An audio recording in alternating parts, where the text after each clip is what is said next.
Yo, what's up, guys? We're going to go through some real quick bets for Monday night or Sunday night football. What am I saying? So anyways, let's get into it real quick. Load up the screen. Game starts obviously in 20 minutes. Chiefs minus 250 favorites. So again, kind of the key to sports betting, finding value in the market, right? Pretty simple. If you're placing bets at minus 285 on the Chiefs on Caesars, when you can get minus 245 on FanDuel, like this is what's so crazy about sports betting, just how fragmented the market is. All these books have different odds, different lines. So it's really important, kind of look for value. If you're getting ripped off, it's going to be pretty hard to make money. So anyways, let's start out with Underdog Fantasy real quick. And the first play I really like is Jordan Love over 19.5 completions. So again, the way that Underdog works, and we actually, we did pretty well today. So we had this play from a bit ago, and you may be like, you only hit this, 6x payout, 20 to win 120. And you may be like, you're only hitting it for $20, but you can see Underdog Fantasy, made too much money off them this year. They're only giving me right here a max bet size of $20. So I'm kind of working with what I got. But anyways, you can see all the sports books, have kind of ripped Jordan Love to being a pretty big favorite to go over 19.5 completions. So again, everything is baked into the market. Lineups, weather, injuries, it's all baked into the odds that sports books are putting out. And all these books have Love heavily favored to go over. Underdog, they give you the same payout. You always get the same damn payout. You take his over, you take his under, you're getting the same payout. So we want to take his over because that's what all the market data points, what all the sports books have heavily favored. So it's like, okay. And then you can see a lower profit margin play, but, NBA and their bullshit quarterfinals is what do we have right here? Is Jaylen Brown over 2.5 assists. So now we have a nice little 3-pick entry. Again, Underdog Fantasy, they give you a pretty good payout for these 3-pick entries. So you can see here for Jaylen Brown, it's the same thing, right? Like Underdog fixed payouts, you get the same payout if you take his over versus his under. But you have all these data points. I mean, dozens of sports books. It's not just one data point. FanDuel, DraftKings, Caesars, that's $3 billion companies, really sophisticated models. They're taking bets, moving lines around based on where action's coming in. They all have him heavily favored to go over. And then I also have this play, this random esports play. Esports is a great sport to bet on just because or we can go with, maybe this under. So you can see Underdog has Smoya's line at 34. The other books are at 30.5, 32.5. So just trying to find a final play with value on Underdog because 3-pick entries are the optimal slip type. So here we can go with, Smoya under 34, and we can just pull up the data real quick. I always like to kind of show the why. So you can see Hot Streak has his line at 30.5, Jock Market at 32.5. Again, you don't have as many data points in esports. Like when you're betting on the NBA, there's a ton of books posting odds. Whereas for esports, not as many books, not as many data points, but still seems like a good play to go with. So here we go. This can be our first play. So we cashed the last 2 Underdog plays. So hopefully we got a good run here. 3 picks, NFL, NBA, and then we also have an esports play with a little bit of value.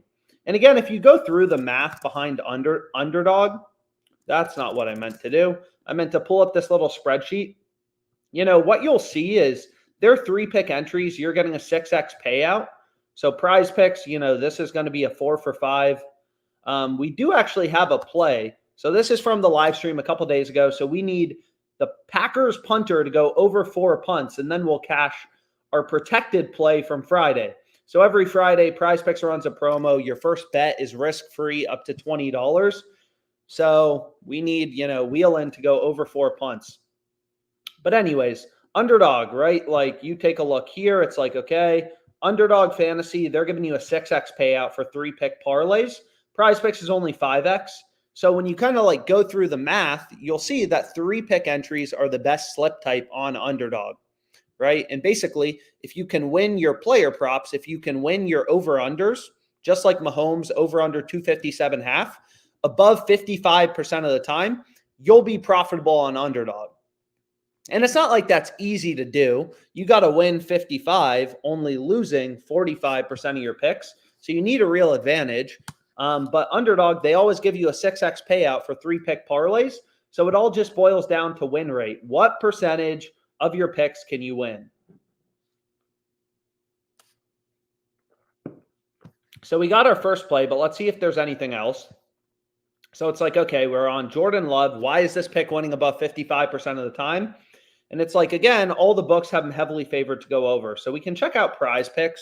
There's not as much NBA tomorrow. Pinnacle, sharpest book out there, sharpest book in the world. They have him as a minus 156 favorite to go over. But anyways, let's see PrizePicks.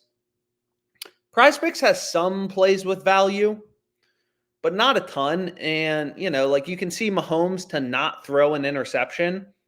All of the sports books, all of the data points, like PrizePicks. Whoa. So we got some wins on Fliff, so that's pretty good for us. But anyways, let's kind of take a look here. We also have ParlayPlay. We have Underdog. Where do we want to look next? So maybe let's just see, are there any straight bets for tonight? So it looks like there's some early NBA value showing up for tomorrow. We got 2 games in the quarterfinals, including Celtics, Pacers. So again, like, great bets don't last forever. I always say that, but, if there's a good line, you want to take advantage of it. So you can see DraftKings, in general, the market's been moving towards this over. But again, all these books set lines on their own. So all the other books have ripped the over 238 to being a pretty big favorite, like minus 143. So there's more points projected in the game. But again, all these books set their own odds. Fliff is still offering this line at minus 125. So we want to lock this in, the over 238 at minus 125. Where is it? So here we go. We got it. And you'll see this happen a lot of times. Fliff has a max bet size of 250. Again, these coins, they don't do anything, so Fliff Cash is what you want to be using. And they have a max bet size of 250. But you'll see this happen a lot, is a lot of times, if they're screwing up one line and there's pretty good value, you'll see value on another line. So you can see the over 242 at plus 115 also has some value. So that's a good play to go with. So again, this is what's crazy about sports betting. All books set their own odds, so the market's super fragmented. And you can essentially think about it like, it's like being able to buy a stock, at a discount relative to what it's trading at in the market. Like if we could buy Facebook at $300, that would be a no-brainer. And, when I started sports betting, someone told me this, and it's really the best advice is, you treat all these books, DraftKings has this priced that, imagine every bet is an investment. Fliff is letting you, buy this at 125. DraftKings is saying no. According to our model, all the bets we're taking, it's a $10 billion company, DraftKings. They have a pretty damn good model. Same with Pinnacle, taking bets from all over the world, moving around lines based on where sharp action's coming in, where their profitable customers are betting. DraftKings, Bovada, Bodog, they're saying, this should be priced at 150. Fliff is letting you buy it at 125. Same thing with Pinnacle. So it's like, okay, that seems like a great play to go with. And you can see so this play I locked in earlier, but, if you want to bet it, it still has a little bit of value. Patrick Mahomes over in rushing attempts. I'm on this play at minus 110. Now it's minus 120. So again, like, that does matter. Some of the value goes away, but whatever. So anyways, we can go back to PrizePicks. See if there's anything, there's basically just this play on Patrick Mahomes. So it's like, that's kind of another benefit of using multiple books is sometimes there's not a ton of value on PrizePicks. We obviously only have one NFL game left for tonight, but we can also check out ParlayPlay. So ParlayPlay is another book. It works pretty similar to PrizePicks, Underdog, fixed payouts. Don't change your payout based on you selecting an over or under. And you can see there's some good bets for tomorrow. So they also have this line on Patrick Mahomes up, right? So Patrick Mahomes interception. So we got a few more minutes before the game starts, so we might as well, lock it in. And again, on ParlayPlay, fixed payouts, you take him over, you take him under, you get the same payout. So why do we want to take Mahomes to not throw an interception? All the books have his under, heavily favored. And then you can see there's also some other good bets kind of showing up for tomorrow. Brandon Ingram over 25.5 points plus rebounds. Early bird gets the worm. Great lines. They're not going to last forever. So it's like, okay, let's check out Brandon Ingram's line. Let's go here. And let's just check out Ingram as books start to release, odds for tomorrow. So Underdog, PrizePicks, the other fantasy sites, pick'em sites, they have him at 26.5. Sportsbooks have him at 27.5 or 26.5. So you have like dozens of data points, right? They're all these books with sophisticated models. They're taking bets, moving around lines based on where sharp action's coming in. These books aren't fucking stupid, right? If all their smart, profitable customers are betting the over on DraftKings, DraftKings will move Brandon Ingram's line higher, right? Just like the price of a stock is based on supply and demand in a free market. It's the same thing here. We're getting him 25.5 when the other books have him, 26.5, 27.5. That's a no-brainer. So we'll lock in that. And then we got the same thing for Jason Tatum. So let's take a look at Tatum. A lot of times you'll see there's more value in these derivative markets. Player points you may think is more common, but hey, if there's value in player points plus rebounds, who gives a shit? So here's another line discrepancy, right? And again, this is all possible because all these books set their own lines. ParlayPlay has them 38.5. These other books, 39.5. Caesars 39.5 with the over favored. They have the over juiced. So it's like, okay, like clearly ParlayPlay's too low at 38.5. So then we got to play on the next game. Jalen Brunson over 8.5 rebounds plus assists. So a lot of value on the overs in the NBA. But anyways, let's get it rolling. And then we can see what else do we want to go with. So Julius Randle, we don't want to pair Julius Randle assists. We already have a play on Jalen Brunson. Doesn't make sense to take Jalen Brunson over an assist and Julius Randle over an assist. Obviously, we already have plays on Jason Tatum. So what we're going to do is we're going to go to Kevin Durant, KD, and then Dame Lillard. So we want to take KD's over in rebounds plus assists and then Lillard over 35.5. So we want to take this over, and that will make our fifth pick. And then we want to take Lillard over 35.5 PRAs. So just trying to move quickly. They do add these payout shifts, which is really annoying if you include picks for the same game. So it's like, okay, whatever. We'll take Walker under 8.5 tackles plus assists. So let's go here, and then we want to take Walker under 8.5 tackles plus assists. So now we have a 6-pick entry on ParlayPlay. We can also venture a little lower into the yellow if we want to make a 7-pick. 7-pick entries are just slightly more optimal.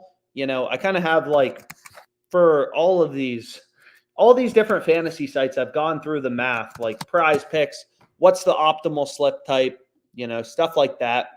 So on ParlayPlay, it's technically a 7-pick entry, but 6-pick entries are pretty close. And you can see they already moved the fucking play on Brandon Ingram. So that's in the Pelicans game. So we already lost one of these. They moved it pretty quickly on us. Maybe they're on this live stream or someone else bet it. But anyways, let's just reload it and see what kind of comes up. So this play on Brandon Ingram, no longer available. That's annoying.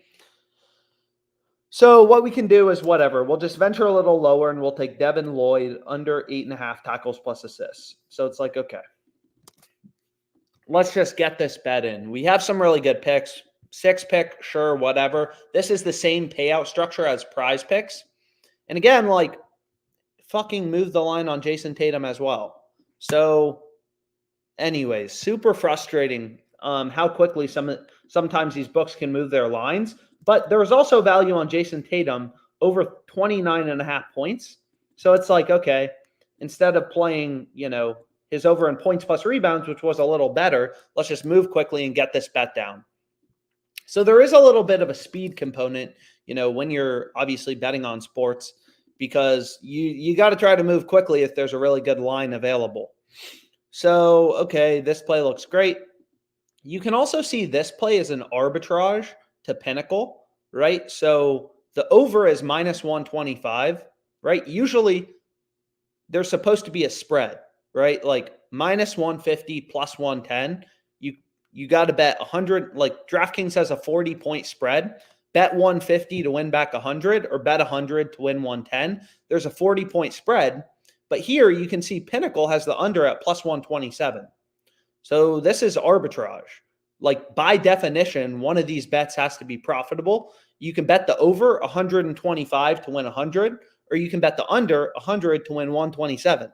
That doesn't make any sense. If you used Flip and Pinnacle, I can't use Pinnacle. It's not available in the United States, but it's known to be the sharpest book. So you still look at their lines as a source of information.